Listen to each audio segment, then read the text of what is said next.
किया तो यहाँ पे आप देख सकते हैं जस्टिस जो है DY चंद्रचूड़ जी 50वें CJI है जो कि बने हैं और प्रेसिडेंट ने उनको शपथ है जो कि दिलाई है। ओके गाइस, वो सेरेमनी हुई है और ठीक है, देश के सारे जितने भी बड़े लोग हैं सारे के सारे अवेलेबल होते हैं हमेशा जब CJI अपनी शपथ लेते हैं। तो इनका जो टेन्योर है दोस्तों वो 2 साल के लिए रहेगा। ये काफी टाइम बाद कोई इतना बड़ा टेन्योर है जो कि किसी CJI का देखने को मिल रहा है, अदरवाइज तो बहुत छोटे छोटे टाइम पीरियड के अंदर चले जाते हैं।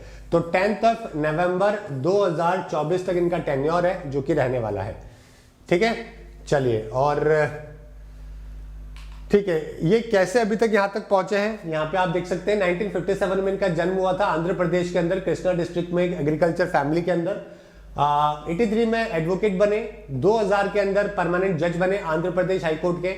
उसके बाद में एक्टिंग चीफ जस्टिस बने आंध्र प्रदेश हाईकोर्ट के। 2013 में चीफ जस्टिस बने दिल्ली हाईकोर्ट के। उसके बाद में 2014 में सुप्रीम कोर्ट के अंदर ये जज के तौर पे एलिवेट करे गए। ठीक है गाइस, चलिए, और सुप्रीम कोर्ट के अंदर अगर आप देखोगे तो 12 रूम्स आपको, 12 कोर्ट आपको देखने को मिलते हैं। तो जो कोर्ट नंबर 1 होता है ना हमेशा वो CJI का होता है, जो 2 होता है वो सेकंड जो सीनियर मोस्ट होंगे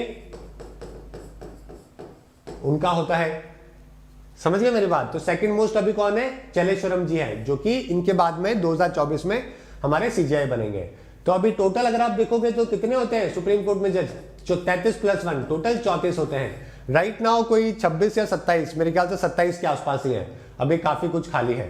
ओके, तो ये बात भी आपको ध्यान रखना है। CJI को हम लोग बोलते हैं मास्टर ऑफ रोस्टर, यानी कि जो भी एडमिनिस्ट्रेटिव सबसे इंपॉर्टेंट जो सेंसिटिव केसेस होते हैं वो CJI लेते हैं।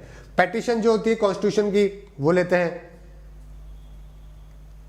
ठीक है, और लास्ट 5-6 साल से ऐसा ही हो रहा है कि कोर्ट नंबर 1 जो है सबसे ज्यादा इंपॉर्टेंट और सेंसिटिव केसेस वहीं पर ही देखने को मिलते हैं। कुछ एक इंपॉर्टेंट केसेस है जो कि बाकी बेंचेस को मिलते हैं। हालांकि पहले तो क्या था, कंप्यूटराइज डिवाइस कोडिंग सिस्टम था, मतलब जिस तरीके से केसेस की लिस्टिंग होगी ना उस तरीके से बेंचेस को केसेस मिलते थे।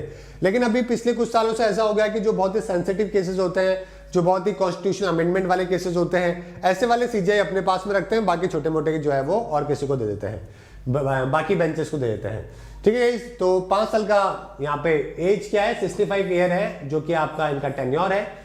और आर्टिकल 124 से अपॉइंटमेंट होता है। 1950 को 28 जनवरी को सुप्रीम कोर्ट का फॉर्मेशन हुआ। HJ कान्या जी जो है वो सबसे पहले हमारे CJI बने। 2,80,000 रुपए दोस्तों सैलरी है किसके? CJI की। 2,50,000 रुपए पर मंथ सैलरी है बाकी जजेस की। ठीक है, ऑल राइट। और इनको रिमूव करने का वही तरीका है जैसे कि प्रेसिडेंट को रिमूव करते हैं।